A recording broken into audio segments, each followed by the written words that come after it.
नमस्कार दोस्तों, स्वागत है आपका एक बार फिर से आपके अपने YouTube चैनल कंपटीशन प्रिपरेशन पे। आई होप आप सारे बहुत अच्छे होंगे और अच्छे से पढ़ाई भी कर रहे होंगे। साथ ही साथ सिलेक्शन पोस्ट के जो ग्रेजुएशन लेवल के पेपर थे वो भी कर लिए होंगे। और हायर सेकेंडरी यानी 10+2 लेवल का आज ये लास्ट सेट है, तो ये भी 7 सेट आपने कर लिए होंगे। क्योंकि आपको जो CGL और CHSL का अपकमिंग एग्ज़ाम है, CGL तो ऑन गोइंग है, CHSL MTS CPO जो भी एग्ज़ाम है उसमें ऑलमोस्ट सेम लेवल के क्वेश्चंस मिलने वाले हैं। कुछ क्वेश्चंस अच्छे भी होते हैं, कुछ क्वेश्चंस नॉर्मल होते हैं, तो अच्छे क्वेश्चंस पे ज़्यादा फोकस करना है। जो कॉन्सेप्ट आपको नया लगे, मैं बार बार कहता आया हूँ कि उसको कहीं ना कहीं नोट करते रहें, क्योंकि एग्ज़ाम से 2 दिन पहले आप फिर वीडियो देखना पड़े तो फिर आपका टाइम वेस्ट होगा, है ना। आप कोशिश करें कि ऐसे कॉन्सेप्ट्स को कहीं पर नोट करते रहें और एग्ज़ाम से पहले वो रिवाइज कर पाएँ। 9 फरवरी का पेपर है और 7 सेट में टोटल हायर सेकेंडरी का एग्ज़ाम हुआ था। प्लेलिस्ट मैं अलग से बना दूंगा, आप हायर सेकेंडरी वाला भी देख सकते हैं। अच्छे पेपर आए हैं इस बार, इनने अच्छे प्रश्न पूछे हैं। तो चलो स्टार्ट करते हैं और सारे प्रश्न कोशिश करेंगे कि कम समय में अच्छे से समझाते हुए कर दिए जाए। वीडियो पसंद आएगी तो वीडियो को लाइक कर लेना और चैनल पर नए होना सब्सक्राइब कर लेना। पहले प्रश्न पे आते हैं। ये प्रश्न आपके SSC सिलेक्शन पोस्ट के ग्रेजुएशन लेवल में एक बार पूछा गया और हायर सेकेंडरी लेवल में 2 बार पूछा गया। 2 बार मैंने करवा दिया है। आज मैं फिर से बेसिक बता रहा हूँ। ये CGL और CHSL दोनों में देखने को मिल जाएगा। आपको क्या काम करना है, हाफ हर बराबर कर लो, तो 2x² - 1/2x। अगर आप देखें तो 2x² की वैल्यू देखो, हमेशा याद रखो कि पावर्स जितनी कम कर पाओगे उतना आसान हो जाएगा क्वेश्चन। तो 2x² को हम x के फॉर्म में लिख सकते हैं, -5x - 1, ये -5x - 1 -1 यानी -2/2x। अब 2x से डिवाइड कर दोगे अगर, या माइनस कॉमन ही ले लो, माइनस कॉमन ले लोगे तो ये बचेगा 5x/2x यानी 5/2 प्लस 2/2x यानी 1/x। और यहाँ से लगाओगे सीधीधराचार्य, x की वैल्यू निकलेगी, x की वैल्यू यहाँ पे पुट कर देना, आपका आंसर आ जाएगा √17/4। ये इतना पॉपुलर क्वेश्चन हो गया है, इसका आंसर आपको याद ही हो जाएगा। ठीक है, तो आपको ध्यान देना है कि आपको पावर हमेशा कम करनी होती है। जैसे 2x² की वैल्यू हमने x के 1 पावर के रूप में लिख ली, ये आसान हो कहा गया। एक आदमी 75% अपनी कमाई का जो है खर्चा करता है, उसकी कमाई 29% बढ़ जाती है, सेविंग भी 20% बढ़ जाती है, तो उसका एक्सपेंडिचर में कितने की कमी आई या बढ़ा। आपको पता है 100 रुपये कमाता था, 75 रुपये खर्च कर देता था, यानी 25 बचाता था। इनकम कहा गया 29 रुपये बढ़ गई, 29% बढ़ गई, यानी 29 रुपये बढ़ गई होगी। सेविंग जो थी 25 रुपये, वो 20% से बढ़ गई, यानी 30 हो गई। अभी 129 में से 30 यानी 99 का क्या हो गया, 99 का क्या हो गया, खर्चा हो गया। तो आपसे कहा गया खर्चे में वृद्धि, 75 से 99 कोई चीज़ होती है यानी 24 बढ़ जाता है 75 पे, तो परसेंटेज में 24/75 गुणे 100, 25 चौको 100, 25 तिया 75, 3 से 24 कटेगा 8, 8 चौको 32%। नॉर्मल सा प्रश्न।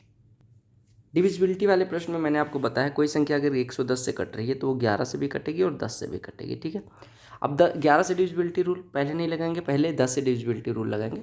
10 का डिविजिबिलिटी रूल है कि यूनिट डिजिट इकाई का अंक 0 होना चाहिए, तो y की वैल्यू तो 0 हो गई, y की वैल्यू 0 हो गई। अब हमारी संख्या कितनी बची, 7x 5 3 4 5 0। अब आपको पता है कि 11 से डिविजिबिलिटी अल्टरनेट डिजिट का सम ले लो, तो 7 5 12 4 16 हो जाएगा, और जो बचा x + 3 + 5 यानी x + 8 घटा दो। अभी या तो 0 हो गया तो 11 के टेबल का, इसको 0 के बराबर कर लो तो x बराबर यहाँ से 8 आ जाएगा। आपसे पूछा गया था x + 5 y 0 है तो x की वैल्यू 8। कहा गया p कोई दूरी 4 घंटे 40 मिनट में कवर करता है। ठीक है, 2/3 दूरी जो है उसको 4 की स्पीड से और रिमेनिंग 5 की स्पीड से, तो कहा गया 25% टोटल डिस्टेंस का कितना होगा। देखो आप मान लो कि टोटल दूरी जो है वो 3 और 4 का फैक्टर, क्योंकि 2/3 है और 25% निकालना है। आप मान लो 12x टोटल दूरी है, बोलो क्लियर है, 12x टोटल दूरी है। ओके, अब आपसे कहा गया 12x को टोटल 2/3 दूरी को, 12x में से 2/3 दूरी को यानी 2/3 कितना हो जाएगा, 8x को 4 की स्पीड से जाता है, यानी स्पीड कितनी हो जाएगी, मतलब टाइम कितना लगेगा। अरे देखो 12x में 2/3 यानी कि 8x को 4 से जाता है, यानी 2x टाइम इधर लगा होगा, और प्लस जो बची दूरी 4x को 5 से जाता है, यानी कि 0.8x इधर लगा होगा। और टोटल टाइम कितना लगा, 4 घंटे 40 मिनट, यानी 4 से ही 2/3 यानी कि 14/3 घंटे का। तो यहाँ से x की वैल्यू निकाल लो। और आपसे पूछा गया 25% निकालना है टोटल दूरी का, यानी 12x का 1/4 यानी 3x निकालना है। तो आप कह रहे हो 2.8x बराबर 14/3 यानी x बराबर हो जाएगा 5/3। तो आपसे 3x पूछा गया है, यानी कि आपका कितना हो जाएगा 5। एक आयत है, कहा गया जिसके लिए पेरीमीटर का पेरीमीटर होता है 2 टाइम्स ऑफ लंबाई धन चौड़ाई, उसका और लंबाई का जो अनुपात है वो 5/2 है। ठीक है, यानी हम कह सकते हैं ये 5/4 हो जाएगा। यानी लंबाई को अगर 4 माने तो चौड़ाई को 1 होना पड़ेगा। अब एरिया कितनी हो जाएगी, लंबाई गुणे चौड़ाई, ये दिया गया 16, यानी 4x² बराबर 16, तो x बराबर 2। तो आपसे बिड्थ पूछी गई, बिड्थ आपकी 1 मानी थी, यानी 1:2 के बराबर हो जाएगा। एक दुकानदार है, वो अपने आर्टिकल को इस प्रकार से मार्क करता है कि 12.5% मार्केट प्राइस पे छूट देने के बाद भी 15% का फायदा होता है। आप मान लो 12.5% किसका निकालना आसान होगा, 8x का। तो आप मान लो उसका क्रय मूल्य जो है या 80 का मान लो, ठीक है, या 8x मानो 80 मानो, आप मान लो 800 रुपये, 800 रुपये मार्केट प्राइस था। बोलो क्लियर है। कितने की छूट दी, 12.5%, यानी 1/8 हिस्सा का, यानी 100 रुपये की छूट, यानी सेलिंग प्राइस कितनी हो गई, 100 रुपये, 700 रुपये। और 700 में बेचने पे भी उसे 15% का प्रॉफिट हो रहा है। 15% का प्रॉफिट यानी कि CP का 115/100, यानी CP का 23/20 है। तो आपसे कहा गया कि मार्केट प्राइस और selling price, what is the ratio of market price to selling price. हमें तो इतने से मतलब था ना, मार्केट प्राइस और सेलिंग प्राइस के बीच का रेशियो। तो आप कह रहे हैं जब एक मतलब 12.5% की छूट दे रहे हैं, यानी 8 की खरीद के 7 की बेच रहे हैं, यानी मार्केट प्राइस सेलिंग प्राइस का रेशियो कितना हो जाएगा, 8:7। इससे कोई मतलब ही नहीं था, ये पता नहीं क्यों दिया गया था। अगला प्रश्न देखो, कहा गया कि त्रिभुज PQR में जो QR की लंबाई है वो PQ की लंबाई से के 2 गुने से 3 कम है। ठीक है, कहा गया PR की जो लंबाई है वो PQ की लंबाई से 12 ज़्यादा है। क्योंकि पेरीमीटर 57 है, तो स्मॉलेस्ट साइड के लेंथ का 50% कितना होगा। अब आपको दिख रहा है स्मॉलेस्ट साइड कौन सी होगी, यहाँ पे PQ मेरे हिसाब से होनी चाहिए। तो पहले आप जोड़ो, तो आप अगर पेरीमीटर निकालने जाओगे तो PQ plus PR plus QR, यानी PQ plus PQ plus 2PQ, यानी 4PQ, और प्लस 12 माइनस 3 यानी प्लस 9, बराबर आपको दिया गया 57, यानी 4PQ बराबर कितना हो जाएगा, 48, यानी PQ बराबर कितना हो जाएगा, 12। अब PQ 12 हो गया तो इसकी सबसे छोटी भुजा ही होगी, इसका 50% यानी 6 हो जाएगा। 3 tan theta is equal to 2√3 sin theta, तो आपको इसकी वैल्यू निकालनी। अब देखो 3 tan थीटा दिया गया, यानी आप कह सकते हो 3 sin थीटा बटे cos थीटा बराबर 2√3 sin थीटा। तो sin थीटा कट गया, 3 से ये √3, मतलब ये √3 हो गया, यानी यहाँ से cos थीटा बराबर आ गया √3/2, यानी थीटा 30 अंश हो गया। अब थीटा 30 तो आपको निकालना है 3/4। cosec स्क्वायर 60, आपको पता है cosec 60 होता है 2/3, तो उसका स्क्वायर 4/3, प्लस cot स्क्वायर 60 तो ये 1/3, अपॉन साइन स्क्वायर थीटा यानी 1/4, प्लस tan स्क्वायर 60 यानी कि 3। इसी को सॉल्व करना है। तो आप अगर 3 का ऊपर गुणा कर दो 4 का नीचे, तो ये हो जाएगा ऊपर तो 5 हो जाएगा और नीचे हो जाएगा 4×3 12 1 13, तो आपका आंसर 5/13 हो जाएगा। कहा गया कि एक इंजन जो है वो 2 ब्रिज को 400 और 235 मीटर लंबे ब्रिज को 100 सेकंड और 60 सेकंड में पार करता है। ठीक है, तो आपको रेलवे इंजन की लंबाई का 4 गुना बताना है। अब देखो 100 सेकंड लेता है 400 वाले को, 235 को पार करने में 60 सेकंड, यानी 40 सेकंड वो लगता है, उसको लगता होगा कितनी दूरी ट्रेवल करने में, 400 माइनस 235 यानी कि 165 ट्रेवल करने में। ठीक है, 40 सेकंड में वो 165 ट्रेवल करता है। अब एक बात बताओ, 400 मीटर प्लेटफॉर्म को अगर पार करेगा तो उसे कितना टाइम लगना चाहिए, या ऐसे कहें कि 165 को ट्रेवल करने में 40 सेकंड लगता है। ठीक है, 165 को ट्रेवल करने में 40 सेकंड लगता है। ठीक है, यानी कि 40 सेकंड में वो 165 मीटर की दूरी तय करता है। तो 100 सेकंड में वो दूरी टोटल कितनी ट्रेवल करेगा, 2.5 गुना इसका, 165 का 2.5 गुना यानी 5/2 कर लो, तो 16×5 80, 825/2 यानी कि 412.5 हो जाएगा। यानी जब वो 100 सेकंड चलता है तो उसने टोटल दूरी चली 412.5, और 412.5 में 400 मीटर का प्लेटफॉर्म में तो 12.5 क्या है, इंजन की लंबाई, यानी इंजन की लंबाई आ गई 12.5। अब इंजन की लंबाई अगर 12.5 है तो आपसे कहा गया 4 टाइम्स बताना है इंजन की लंबाई का, यानी 12.5 का 4 गुना 50 हो जाएगा। कहा गया 9,000 रुपये को कुछ 7% कुछ 9% पे इन्वेस्ट किया गया और टोटल 8.5% मिलता है, यानी 7 और 9 पे इन्वेस्ट किया गया और 8.5 रिजल्टेंट। तो रेशियो निकाल लो मिक्सचर एलिगेशन मेथड से, यहाँ 1.5 हो गया, यहाँ पे हो जाएगा 0.5, 2 से गुणा कर दोगे तो 1:3 इसका रेशियो हो जाएगा। तो आपसे पूछा क्या गया है, 9% पे इन्वेस्ट किया गया धन, आपको पता है टोटल 4 बराबर 9,000 है, तो 1 बराबर 2250 हो जाएगा, और 1 बराबर 2250, तो 3 बराबर कितना हो जाएगा, 2250 गुणे 3 यानी 6750 आपसे पूछा गया। जो ये रेशियो आता है वो जिस अनुपात में धन, जो मतलब 7% और 9% पे जो धन दिए गए उनका अनुपात आता है कि किस अनुपात में धन है। कहा कि किसी कंपनी में टोटल 3600 एम्प्लॉयज़ हैं, ठीक है, और अलग अलग एम्प्लॉयज़ मतलब अलग अलग कंपनी में डिस्ट्रीब्यूशन दिया गया। कहा गया ऑफिस सी में जो मेल एम्प्लॉयज़ की संख्या वो 20% है। ऑफिस सी में मेल एम्प्लॉयज़ की संख्या 20% है और फीमेल एम्प्लॉयज़ की संख्या डी में 40% है। तो आपको रेशियो निकालना है मेल एम्प्लॉय की संख्या डी में और फीमेल एम्प्लॉय की संख्या सी में। देखो सी में टोटल एम्प्लॉय है 54 डिग्री, उसका 20% आपको दिया गया मेल, तो 80 डिग्री फीमेल हो जाएगा, यानी 54 का 80/100। और डी में फीमेल की संख्या है 40%, डी में टोटल है 90, फीमेल है 40, तो मेल की संख्या कितनी हो जाएगी 60। तो आपको पूछा गया number of male employees in D यानी 90 × 60, इसका रेशियो निकालना है number of female employees in C. तो सी में फीमेल की संख्या 54 × 80, यही रेशियो पूछा गया था। 20 × 60, 20 × 4 = 80, ठीक है। 9 × 6 = 54 और 9 × 10 = 90, 30/24 यानी कि 15/12। 3 से काट दोगे 5/4 आपका रेशियो हो जाएगा। M1D1 M2 D2 लगा दो। 24 आदमी 6 दिन में, 36 आदमी x दिन में, x की वैल्यू 12 दूना 24, 12 तिया 36, 3 से 6 कटेगा तो 2 दूनी 4, ठीक है। लेकिन आपसे कहा गया डबल लेंथ बताना है, तो यहाँ पे 4 थोड़ा गलती, देखो सिली मिस्टेक अभी मुझसे हो जाती। Same type end of double the length, यानी कि जो दीवार बना रहे थे उसकी दुगनी, अब उतनी ही दीवार बनानी होती तो 4 दिन की आवश्यकता होती, लेकिन अब उसकी दुगनी काम है तो 8 दिन की आवश्यकता होगी, ठीक है। तो ये ध्यान देना होता है। कहा गया एक आदमी है जो अपनी बाइसिकल 30% प्रॉफिट पे बेचना चाहता है, लेकिन उसने 30% लॉस पे 2100 का बेच दिया। अगर कोई चीज़ 30% लॉस पे 2100 की जा रही है यानी उसका क्रय मूल्य हो गया 3,000 और उसे बेचना था 30% प्रॉफिट में, ठीक है। अब कहा गया 30% का प्रॉफिट लेने के लिए आपको पता है 30,000 का 30% यानी 900 रुपये प्रॉफिट, यानी बेचना कितने में पड़ेगा 3900 में। अभी तक का मुझे सबसे आसान शिफ्ट यही लगी।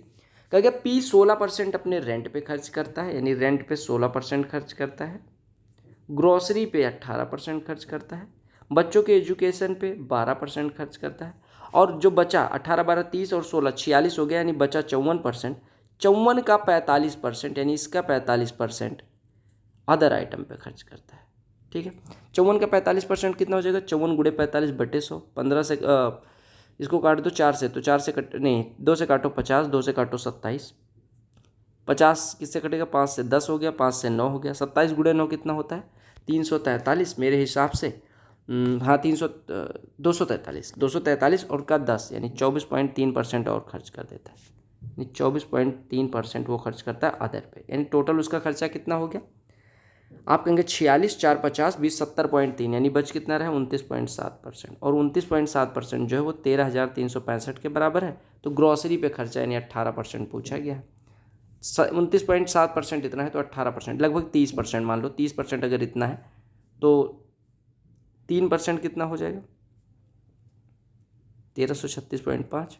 आपसे 18% पूछा गया तो इसका 6 गुना कर लो लगभग, तो 6 गुने से थोड़ा कम आएगा, है ना, मतलब जितना आएगा उससे थोड़ा ज़्यादा होना चाहिए। तो 6 पंचे 30, 6 छके 36, 3 39, 6 तियाँ 18, 3 21, 6 तियाँ 18 और 2 20, 6 का नम 6 2 8, यानी 8,019 से थोड़ा ज़्यादा यानी 8100 आपका उत्तर हो जाएगा अप्रॉक्सीमेशन से कर, क्योंकि देखो 29.7 से डिवाइड कर रहे हैं, 29.7 से डिवाइड करते तो थोड़ा ज़्यादा आता है, क्योंकि हमने 30 से डिवाइड कर लिया है तो उत्तर जो वैल्यू आ रही है वो कम, जितनी बड़ी संख्या से डिवाइड करोगे उतना कम वैल्यू है, क्योंकि इससे कम से डिवाइड करना था। यानी ये जो 1336 है ये 1336 से थोड़ा ज़्यादा होता अगर 29, यानी 1340 या 1350 के अराउंड होता, फिर 6 से गुणा करते तो 8100 के और करीब मिलता।